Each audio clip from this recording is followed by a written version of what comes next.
Hello, everyone. Welcome to week 2.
All right, I'll start it at 6:35 to just to see if more people kind of come in.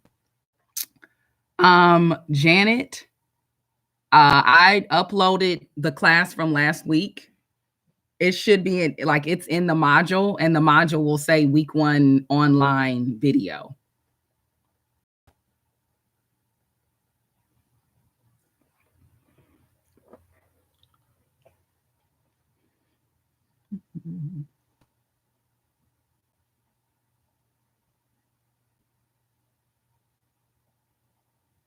Okay. And I made the mistake last week that if you're on someone else's YouTube, I'd kind of call you by your YouTube name. So that's why I asked for you to introduce yourself, because I think last week I called a student the wrong name like the entire time. So I want to try to be more mindful of that this go round.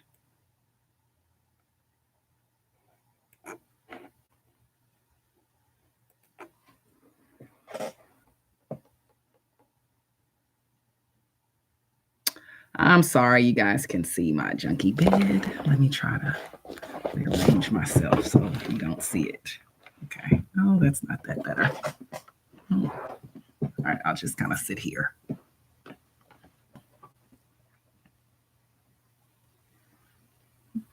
Mm-hmm.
Okay, so it's 6:35.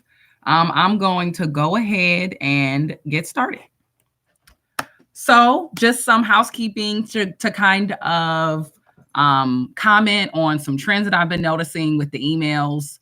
So if you've sent your technology email, like just the assignment where you just email me to say, oh, hey, I know how to use Canvas. I don't usually respond to those, so don't freak out if I haven't responded to your email.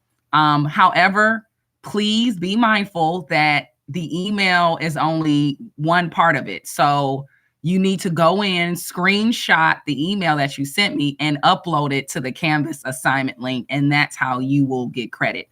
The reason why I do that is because I have about 35 students in both sections. So for me to try to comb through 70 emails and assign credit, it would be very, very, very strenuous. So I just want to remind everyone that if you have emailed me on your technology assignment, don't forget to upload the screenshot to the assignment link. Another thing, and I mean, out of 70 students, there's only 20 in here, so I'm probably will have to repeat myself again. But please, you don't need to, remind me if you're going to turn in something late or if you missed the deadline. Deadlines are more for you. I don't give late points. So if you missed the discussion post, that's fine. Just do it when you can. Don't really email me about deadlines and things like that. If you email me, it should be about you have a question or you need help on how to do an assignment. But a lot of the logistics I've covered in week 1. I know it's long, but please sit through the hour because I guarantee you whatever you're about to email me, I probably already addressed it. So if you have friends that take this course, I do recognize that, we all have busy lives and it's not possible for us to always, view things live, especially in the evenings. But please, please, please look through the syllabus, look through all the pages on Canvas, watch the video, because 9 times out of 10, whatever question you have about logistics, it has been addressed. Which leads me to my next thing.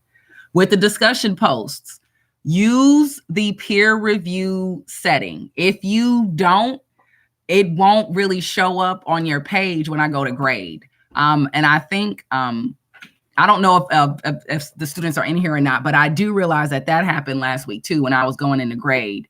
And I will update your credit once you respond to whomever you need to respond to.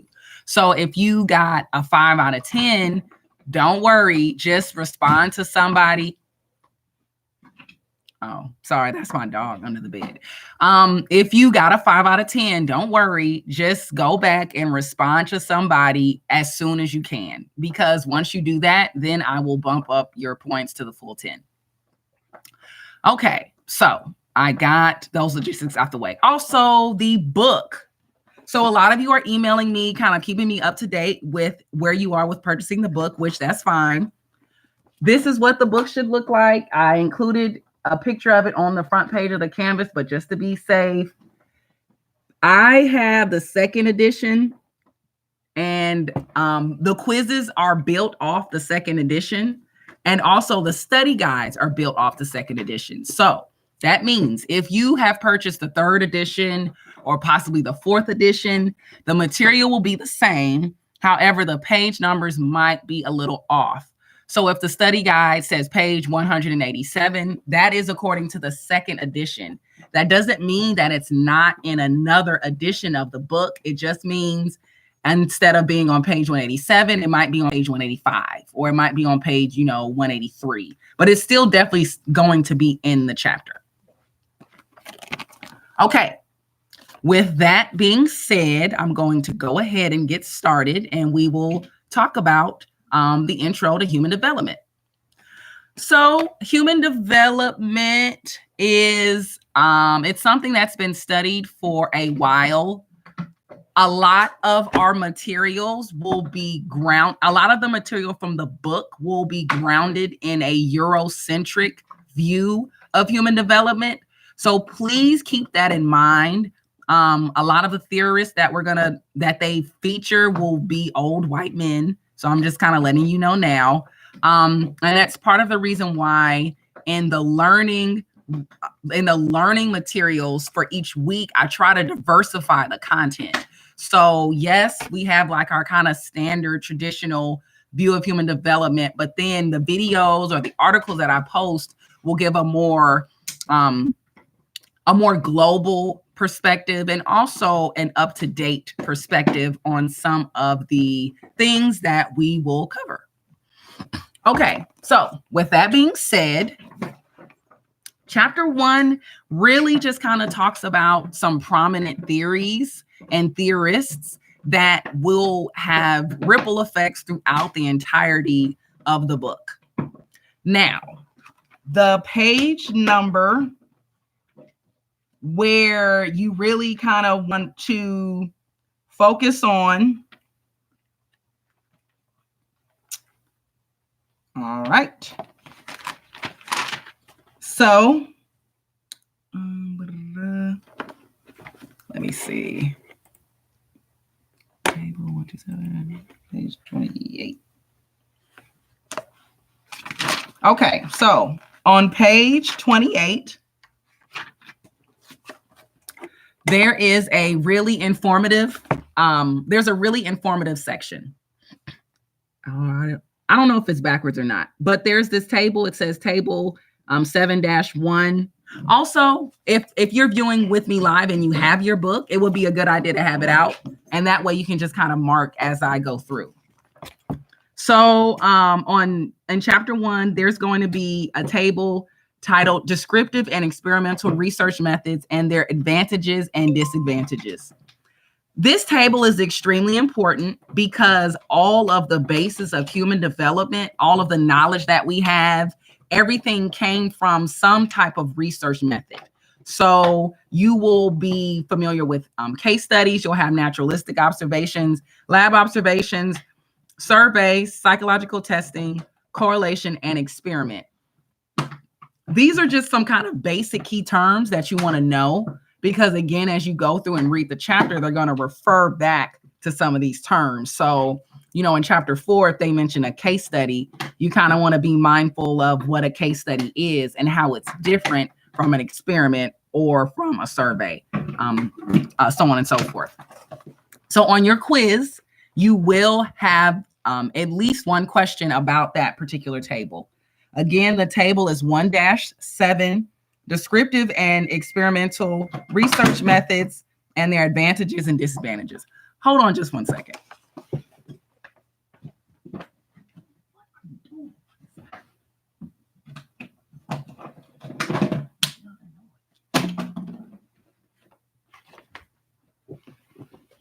Okay.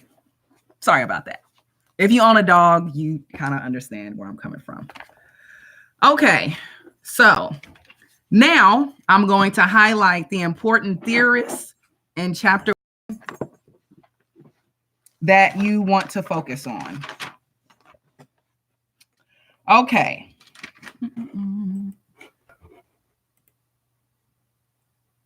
All right. So first, they talk about biological views. And essentially what this means is when human development first came about, it pretty much focused specifically on biology. So just how does the human develop physically? And the prominent theorists associated with biological views, they focused on evolution, they focused on genetics, they focused on brain structure and function, and they pretty much kind of stuck to the prenatal and early childhood. So they kind of started there, and some of the early theories were about human development are biological views. Then, as you move on, that takes us into the psychodynamic views.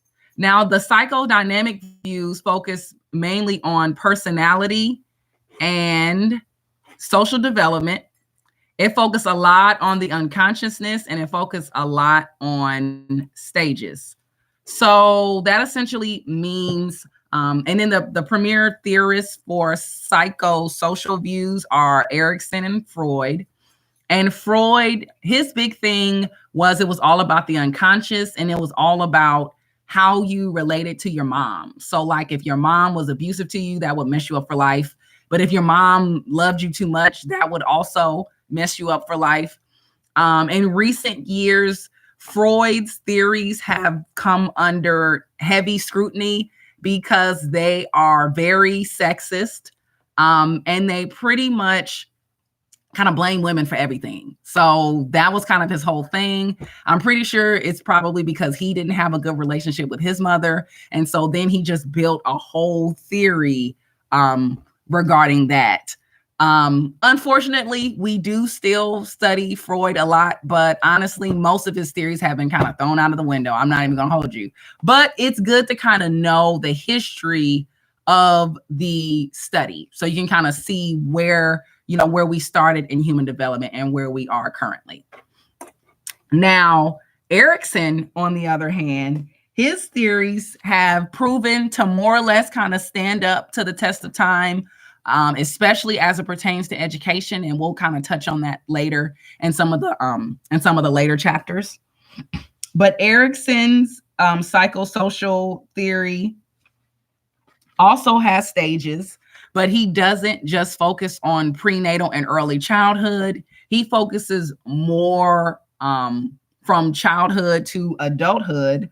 And then he also doesn't center a specific parent or a specific person. He focuses more on the environment and caregivers. So if your primary caregiver was your mother, versus maybe your primary caregiver is your father or a grandmother or anybody. So he just kind of focuses on specifically the caregiver period. And he doesn't necessarily go on to say it's all about your relationship with your mother. Now, the important pages that pertain to Freud. So there's a table in the second edition is page 12, and it's table 1-3, Freud's psychosexual stages. And then on the very next page, it illuminates Erikson's psychosocial stages. Those two tables are the bulk of where you need to focus on, because it basically summarizes everything on the 3 or 4 pages that they spend talking about the men. So as it pertains to the quiz, if you focus on those tables, you will be successful, because I tend to pull questions from the tables, because that's the meat and the heart of the chapter.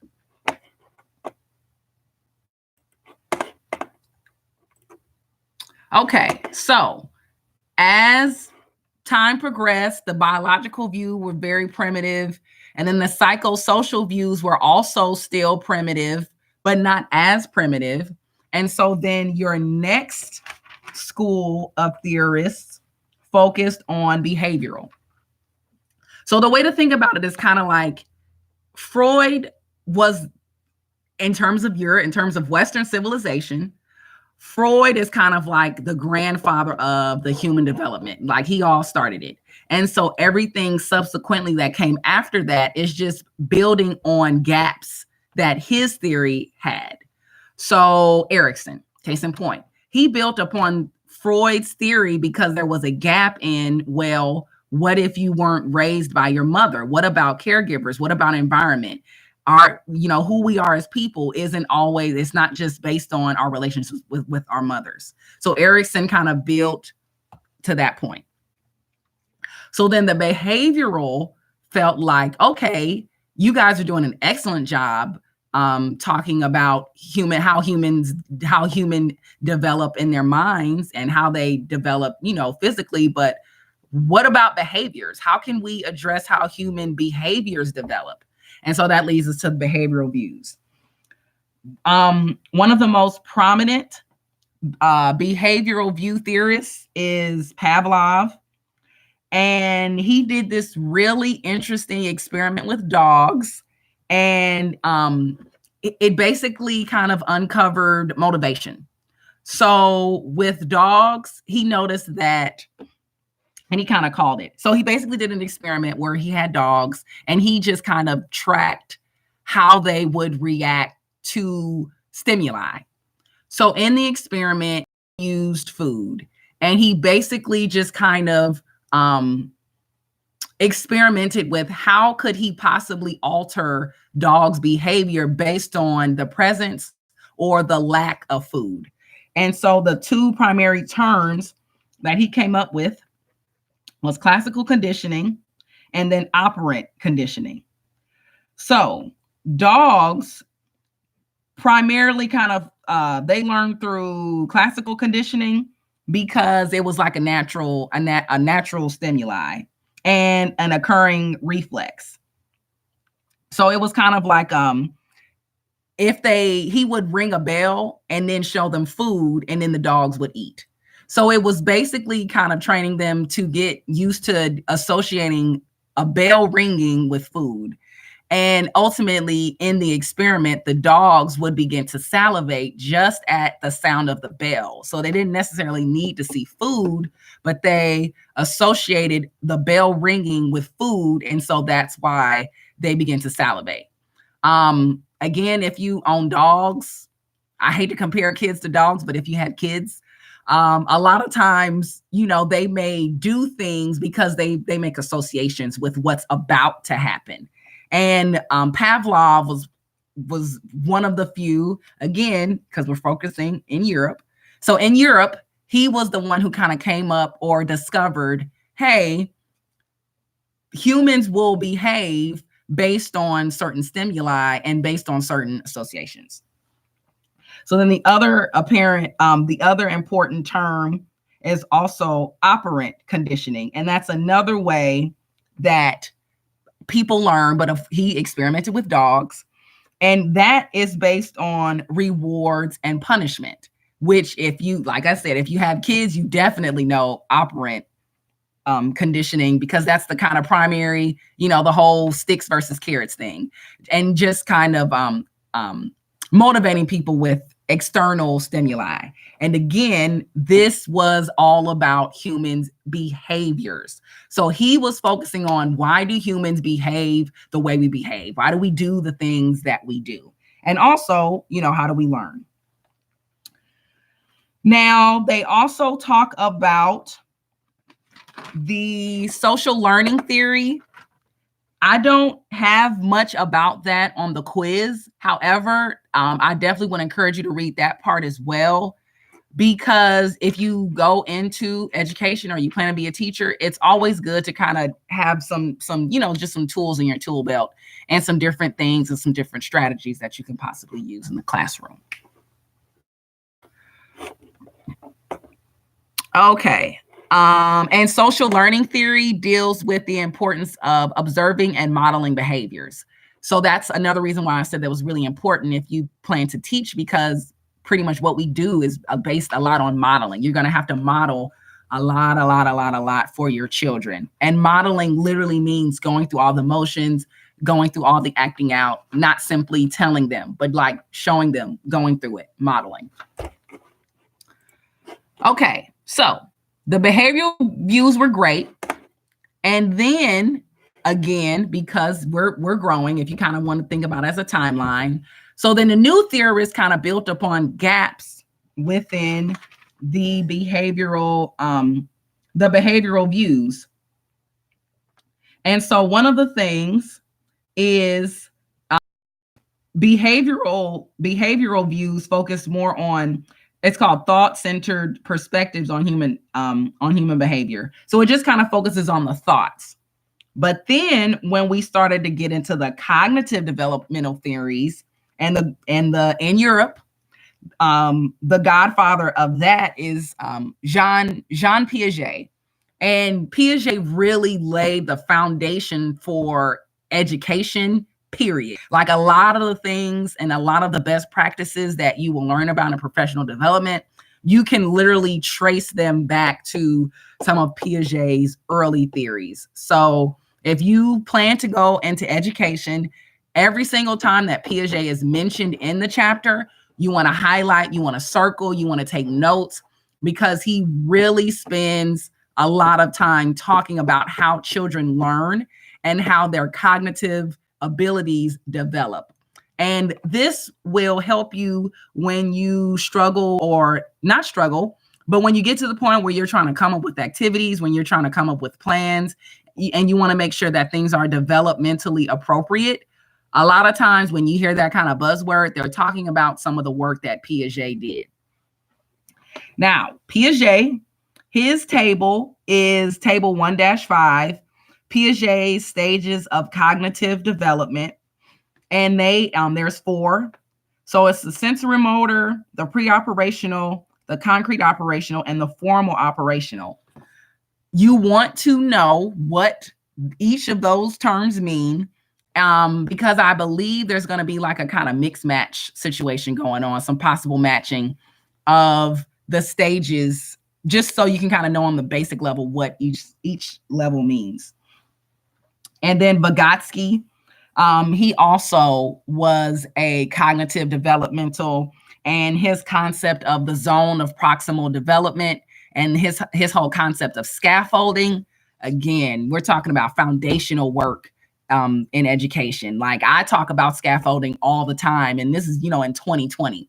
So these two men, Piaget and Vygotsky, are definitely important. Again, with how we learn and things like that. So definitely take some time to kind of read this part of the chapter, really soak it in, really embrace it. There's going to be some videos. I think I included a video, but these two theorists, I would encourage you to maybe look up modern takes on their views, because their theories have definitely stood the test of time, and they're still best practices, to this day. Okay. Then lastly, because again, it's always building, building, building. So then the system view, which was kind of coined by this guy, Bronfenbrenner. And I always kind of think of him as the guy who kind of let everybody do all the hard work, and then at the end, he kind of put a little cherry on top. So his point was, hey, it's all connected in the human development sphere, man. So literally all he did was take everybody else's view up to that point and put it together. And so his concept is called the systems view. And it basically is kind of like, hey, humans develop from biological influences. We develop from our immediate family. We develop from the society. Like, we just develop, period, from all different angles. So that was his approach. Now, there is a table that summarizes everything I said. This table is called table 1-6.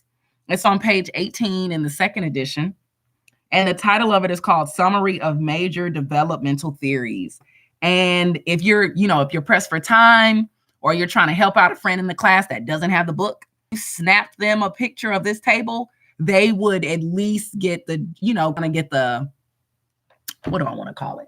The quick and dirty version of chapter 1, because then they kind of summarize the major theories all on that particular table. You not only want to be prepared to define, but you also want to be able to differentiate between one theorist's ideas and another theorist's ideas. I know I have at least one question where I ask you to kind of compare, and, who would most likely say something like this, or, who would most likely, agree to this type of something. So be prepared for that. And then that is pretty much it.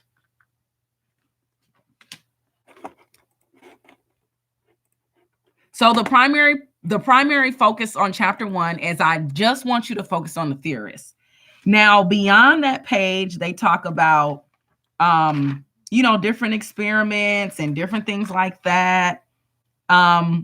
I would encourage you to read them, just to kind of be knowledgeable. But as it pertains to the quiz, my primary focus is, I just want you to understand and know the theorists. because we're going to reference them, or they're going to reference them throughout the remainder of the book. Okay. So with that being said, I am going to include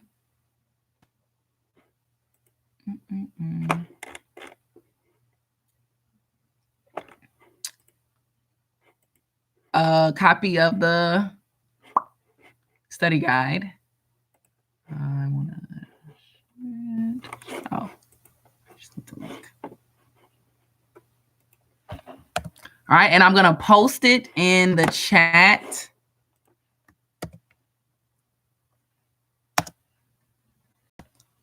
Okay, and that is chapter 1 study guide. So it just kind of gives the cliff notes of what I discussed. And this is linkable.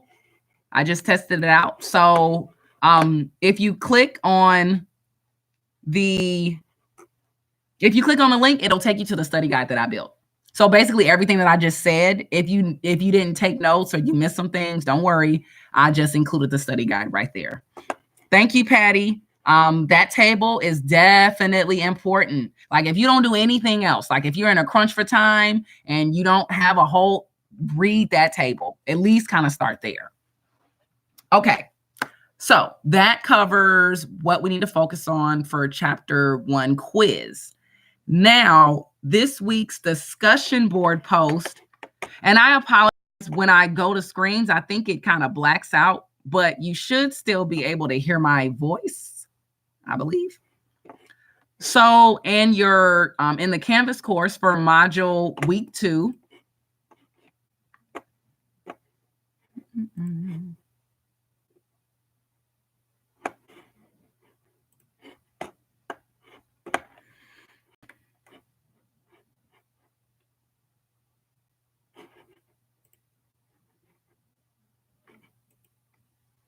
okay, so the required learning materials for week 2, there is a video to help with the reading for chapter 1 and Intro to Human Development.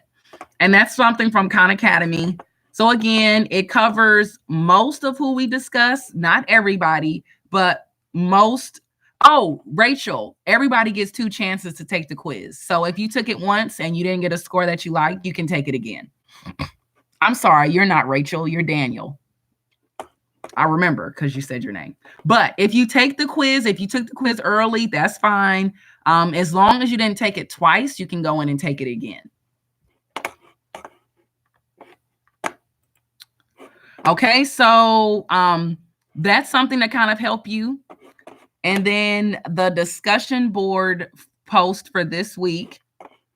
All right, so I'm just going to read it.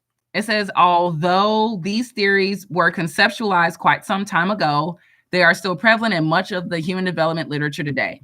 My charge for you is to go out and find one article written within the last 10 years that offers new insight on one of the theories mentioned in chapter 1. Your discussion post should include a citation of your article, APA style. Now, on page 1 of my Canvas course, on the intro page, if you scroll, there's a link that says APA style guide. So that will show you how to cite using APA format.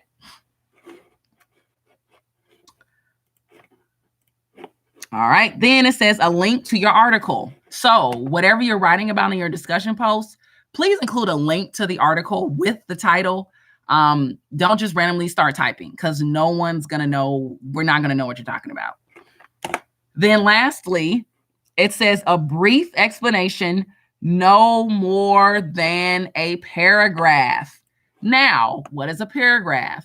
I'm from the school of thought. A paragraph is at least 4 sentences. However, if you're trying to describe or compare a theory between now and then, it's probably going to take you more than 4 sentences. So just kind of judge in terms of a paragraph. Make sure you give me the information that I want and don't kind of focus on, okay, a paragraph is 4 sentences, so I'm gonna give her 4 sentences. You can give me 28 sentences, but if you don't address what I'm asking you to address, you will not get the credit that you want. So in the study guide, on the very last slide, I include an example of something that I did with the with my face-to-face class. So in class, because it was an in-class assignment, I had them do 2 paragraphs. So for you guys, if you focus just on the first paragraph, that should be pretty good. You don't necessarily have to include your opinion, but if you want to, knock yourselves out. But as it pertains to the discussion post, I'm just asking you to give me 1 paragraph where you have one article that kind of gives a new updated version of one of the older theories. And I have an example of how to do that in your study guide, which the link for chapter 1 study guide is right there. Okay, so after your discussion post, that's all you have to do for, that would fulfill your requirements for this week.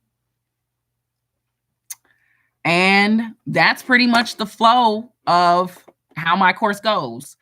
Online class, quiz, discussion board. Online class, quiz, discussion board. So just kind of get yourself into that rhythm and into that groove, and know that the due date will always be on Sunday.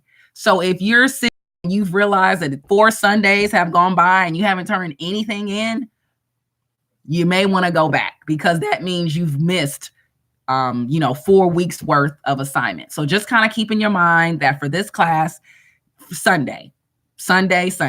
And if you kind of think about, the number of Sundays, that's how you can kind of gauge, all right, this Sunday I need to kind of buckle down and maybe do some work. Because like I said in class 1, the semester, the first half of the semester feels really long until you hit the midterm and you're like, wait, where did all that time go? So please be mindful, take your time, work at a comfortable pace, but everything between week 1 and week 8 needs to be done by the midterm. And if you don't have it done, it will be locked. I covered that in week 1, but just in case, I kind of wanted to go over it again. Okay, I am done. So I will now open up the floor if anyone has specific questions or anything like that. I'll open it up that if you would like to ask them, you can do that now. If you don't have a question, this culminates class, and please enjoy the remainder of your evening.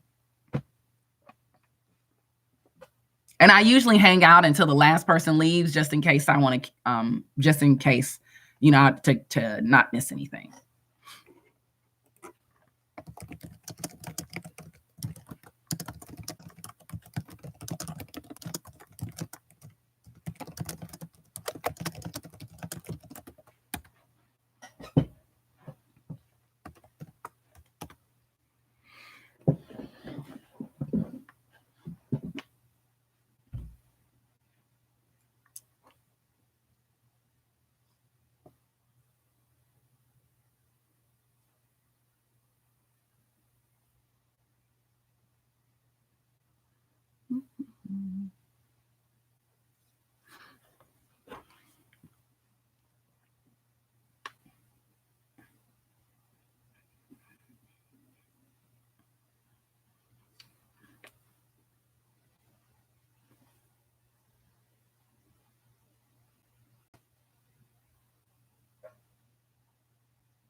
I did my discussion on Albert Bandura's theory. If you say I didn't quite cover everything, will you give me a chance to write another? I didn't see a lot of new info on him. Okay, so Daniel, it all goes to, okay, so, so here's what I generally do when I want to kind of do research and I want to find new articles. I always go to Google Scholar or your through the library. So through UNT Dallas Library, you guys should have access to resources such as EBSCOhost. That's another favorite of mine. Google Scholar honestly is more user friendly, and it allows you to select range. So Daniel, what I would suggest is, and again, I need to figure out how to share my screen. I may pick something other than YouTube Live because not being able to share my screen doesn't work. But Daniel, what you would do is you would go to Google Scholar, and then you would type in, Albert Bandura. But on the left-hand side is going to be some settings. And in the settings, you just want to say, I only want to see articles from 2010 to 2020. And then you will only see new articles. So let's see, if I go to Google Scholar and I type Albert. So I typed in Albert Bandura social learning theory. And then on the left-hand side, it's something that says anytime. It's going to be in red. And so for custom range, I'm going to type in 2010 to 2020. And then I'm going to hit search, and it will only bring up new articles. So Natalia, so Daniel, did you catch all of that? Because I just did it and I saw like a ton of it's like 16,000 results, and they have at least 3. They have a really great one, Social Learning Theory in the Age of Social Media. I would encourage that one. I think in my previous class, a lot of students picked that particular article because social media is so important. And so it was just really cool to kind of see how social media still reverberates some of those same ideas from Bandura's social learning theory, from all those years ago. So if anybody is still in here, I'm sorry, I probably should have said that sooner, but Google Scholar, that is, I love using that. Okay. Natalia, what does it mean by new insight on the theories, like new ideas added to those theories? Yes, Natalia, that's exactly what it means. Now, if it focuses on e-learning, Daniel, that's okay. Because again, we just want an article where you give a new perspective. So if it's on e-learning, that's fine. As long as it's something that still talks about Albert Bandura's social learning theory as the overall context. So kind of think of it as Albert Bandura is the bowl, but then e-learning is like what you put inside the bowl, but it's still inside the bowl of social learning theory. Leticia, is it Leticia or Leticia? I think it's Leticia. Are you going to upload this live on Canvas? Yes, I will always upload the video. I'll try to do it the very next day. I think last week it was some confusion, but usually I upload it the very next day, if not that same night. So if you have friends in the class, please let them know. They don't have to email me. I will upload the class. Daniel, that was a really, really, really great question. And I hope everyone caught on to that.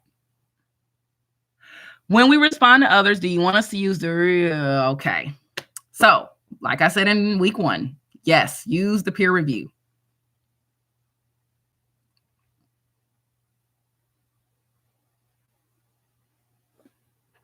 That's why I put that as a question on the technology quiz, because I wanted to make sure that everybody was clear. Always, always, always, always, always, always, always, always, always use the peer review feature on Canvas.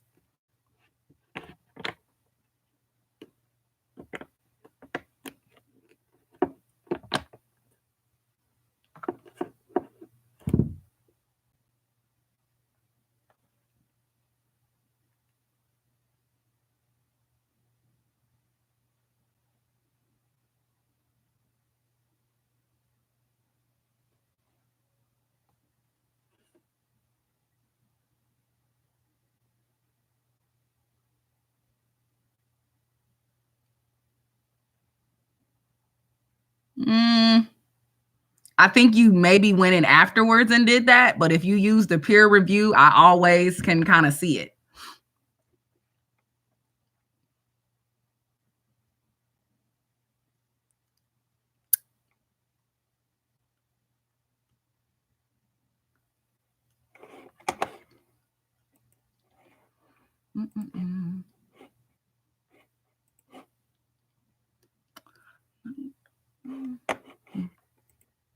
What course section are you in? I'll go in and double check now. But usually, because like I've been using this feature for about 3 to 4 semesters. So I usually can tell when students use the peer review and when they just respond on their own, because it'll show up. It's just weird. And I can't explain it, but the peer review feature always works. Okay, you're in section 20.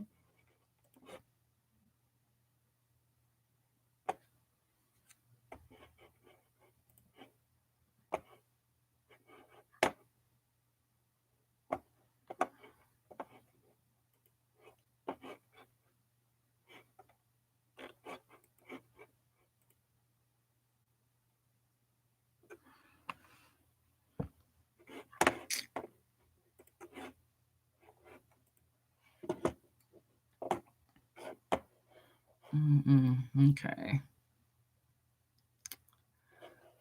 Why?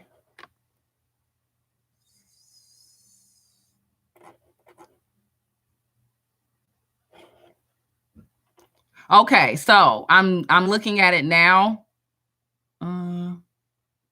So when I gave you that, when I said need to comment on another person's post, after that is when you use the peer review feature. So the reason why it still looks like you have a 5 is it's only just because I haven't gone in and updated. So if the discussion board is not graded, does that mean you couldn't view it? No, honestly, it probably means I just didn't get to it.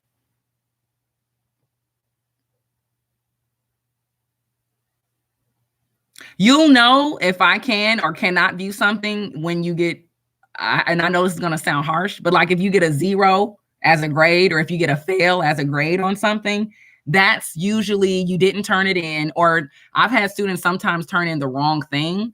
So like case in point, I have an upcoming, PowerPoint about the infancy stages. I've had some students that may have accidentally uploaded a lesson plan. And so sometimes I'll give you a 0 just to alert you to come into Canvas. The reason why I do that is because sometimes if I just put a comment, it gets ignored, but no one ignores a 0. So that's part of the reason why I do that. Okay, I missed the peer review part. Where is that? So when you log on to Canvas, I think after the due date, they'll, on the right side of Canvas where it says to do, it will say you need to comment on such and such and such discussion board. Canvas will alert you. But I think it only will alert you if you've posted something initially. But if you don't post, it won't remind you. I can't really speak to that because I'm not a student. So I don't know what it looks like on you guys' end. I'm just kind of going off what students have told me in the past. So if you don't have a score, it's because I haven't graded it yet. But don't worry.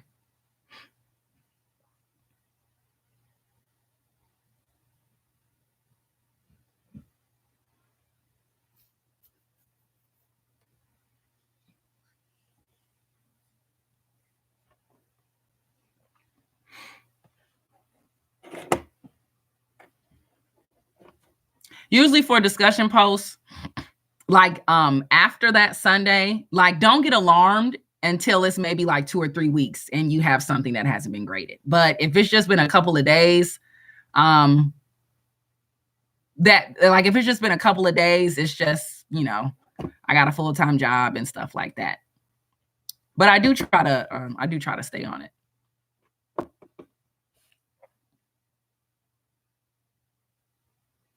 The only time something is wrong is if you get a 0. That's an alert of that something is wrong. But if you don't have a grade, that means I just have not graded it yet. So would you suggest us waiting to do our discussion post when we are assign our peer reviews? Honestly, I would. Or just be mindful that if you post first, because everybody has to post, because if everybody waits, then there's nothing to review. So just be mindful that when you post, to come back and do your peer review. But I think the way Canvas has it set up anyway is you don't get a reminder if you didn't post anything to begin with. I think, I'm not sure.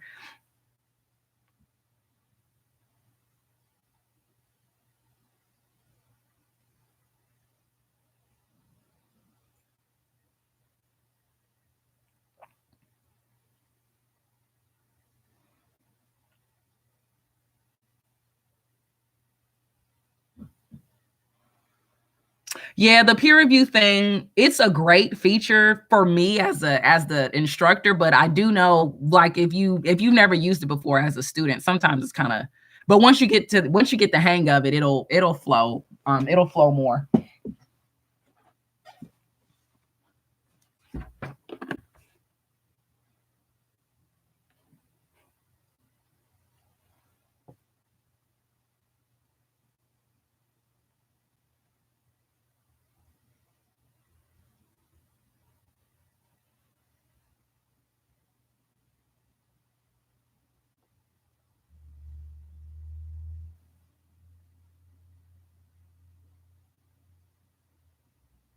I use a peer review feature when I go to discussion board. It doesn't appear that I comment. Is that normal? Again, I don't know. I thought it's supposed to kind of let you know that everything went through okay.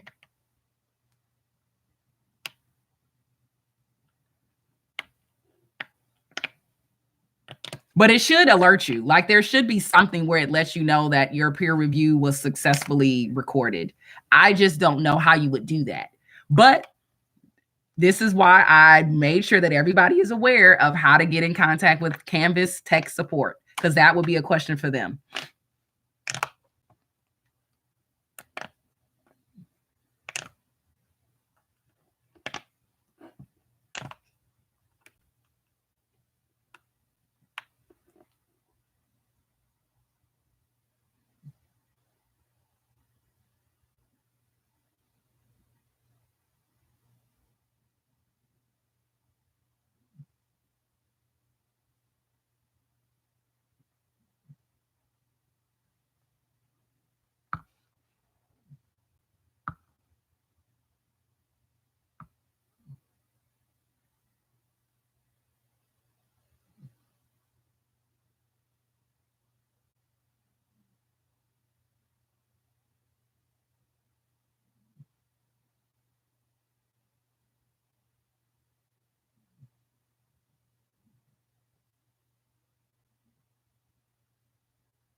No, I only teach human development.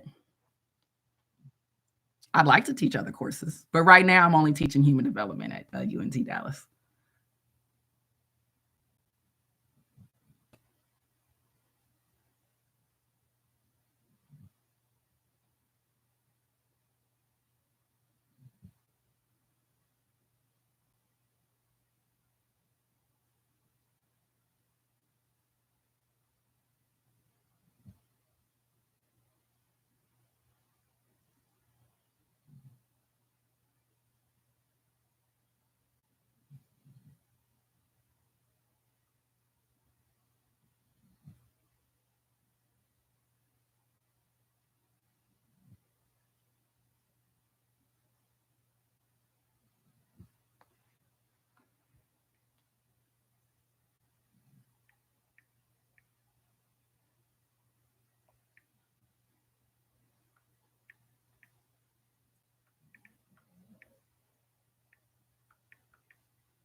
Okay, I thought I recognized you, Patty. I'm glad to have you back as well.